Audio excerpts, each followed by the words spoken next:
Hello guys, welcome to the English course on the Language Zone server. Today we are going to be discussing clauses of contrast.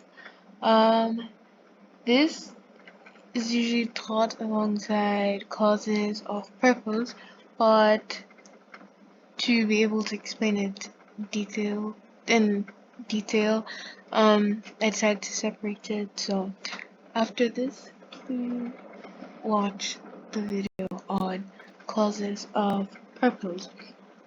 Anyway, so let's go. Um, what is an adverb clause? So an adverb clause is a dependent clause, well, which is a group of words that plays the role of an adverb. Now, a dependent clause or a subordinate clause is a clause that cannot stand alone as a complete sentence because it does not express a complete thought. And just like all clauses, a dependent clause has a subject and verb. So, there are different kinds of adverb clauses: time, place, condition, manner, contrast, purpose, comparison or degree, cause, and result. So, we're going to be discussing clauses of contrast in this lesson. Clauses of contrast are used to show or express the difference between two statements. So we could use although, though, even though, in spite of, and despite. So let's get into it. Starting with although. Although can be used at the beginning of a sentence, and it is followed by a verb and a subject, which is a clause. So, although it rained, they enjoyed their walk. They enjoyed their walk, although it rained. Now, when it's used at the beginning of a sentence, a comma follows it, and when it's used in the middle of a sentence, it's a comma precedes it, right? So that's it for although. Though. We use though in a similar way to although, but though is more informal. Now, in spoken English, though is used more often than although. Now, though it was expensive, I enjoyed the meal. I enjoyed the meal, though it was expensive. So though could also go at the end of the second phrase.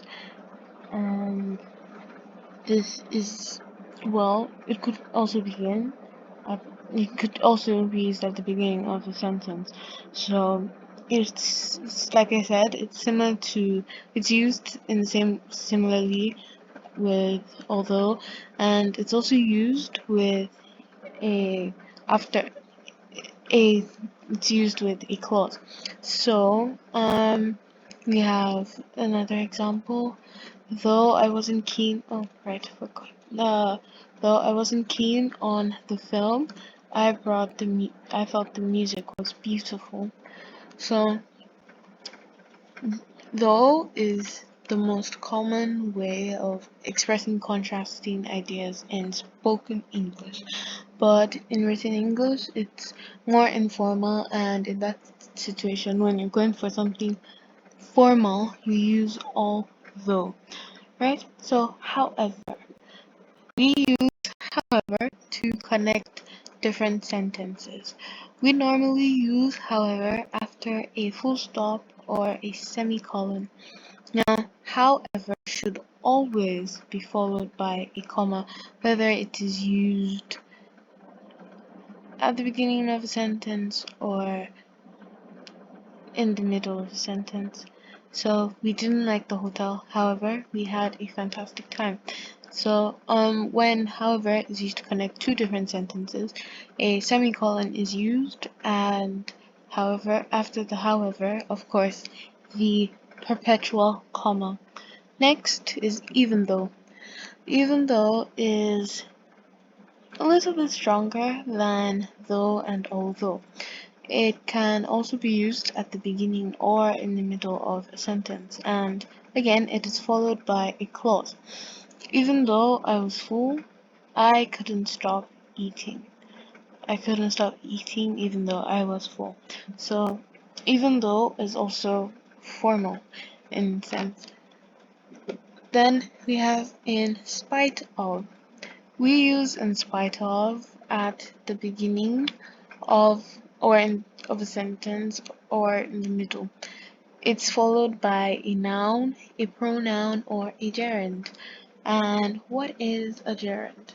A gerund is a noun that is a verb that functions in the capacity of a noun.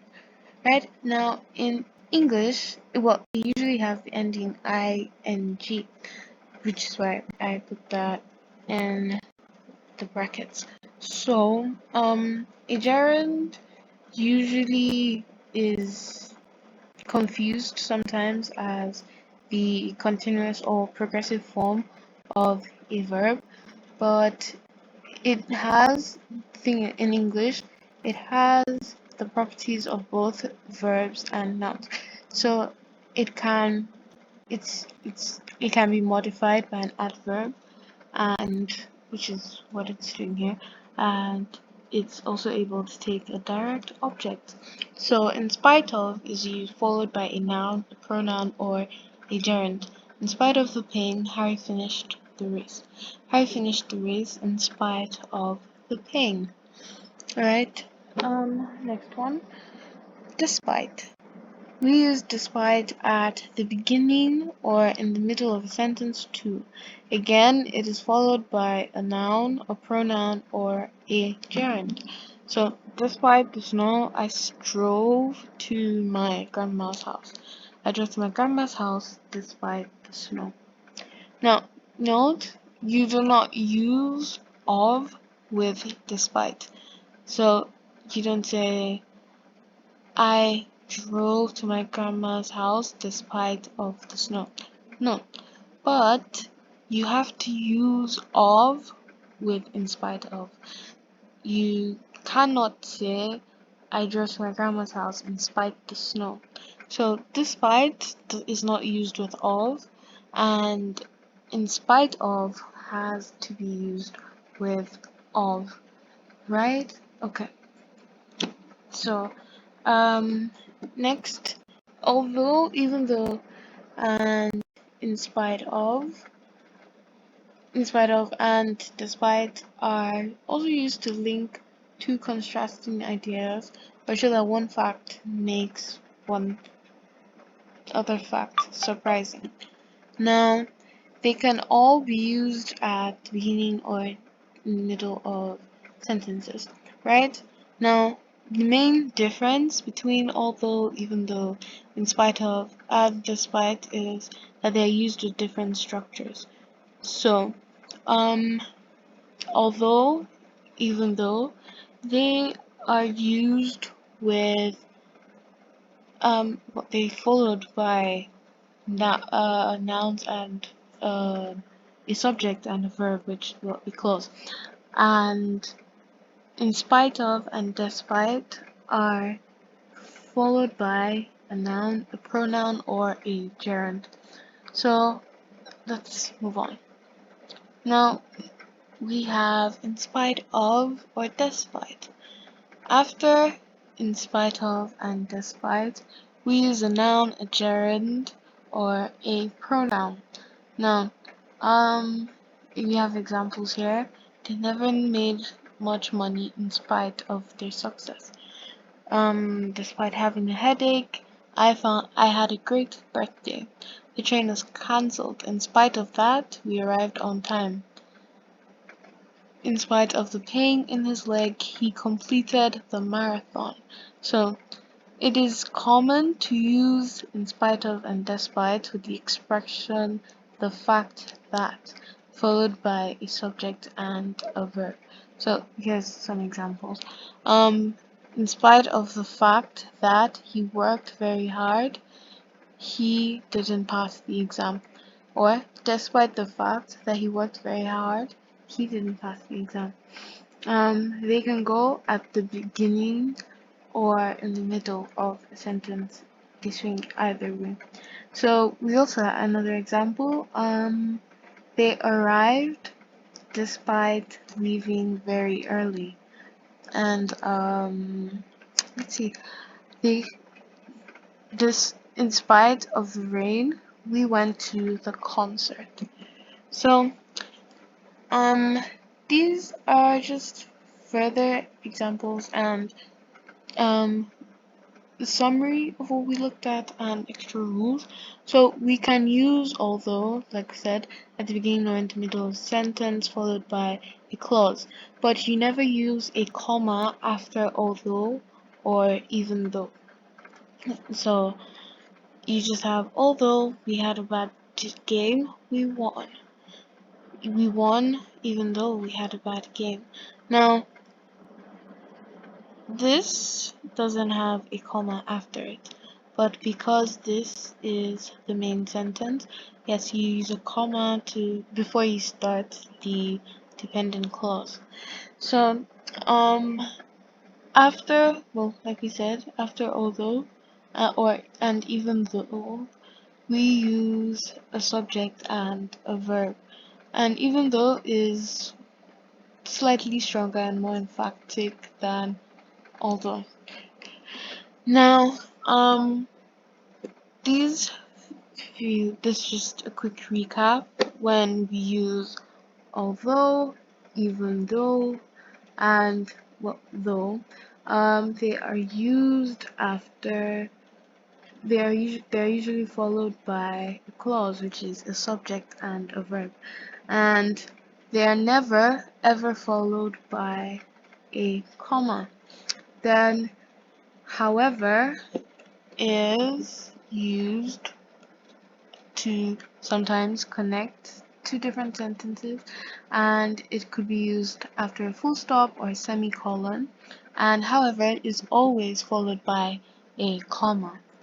Even though is more formal, more slightly slightly stronger and more emphatic than although. And lastly, despite and in spite of are both followed by a noun, a pronoun, or a gerund. And then you do not use despite with of, and neither do you use in spite of without of. So the main difference between although, even though, in spite of, and despite is that they are used with different structures. So I hope this has been clear. If you have any questions, please feel free to ask them, and I will gladly answer your questions. Write a review. Please write a review about the lessons if you are enjoying them so far. Thank you for listening, and see you next time.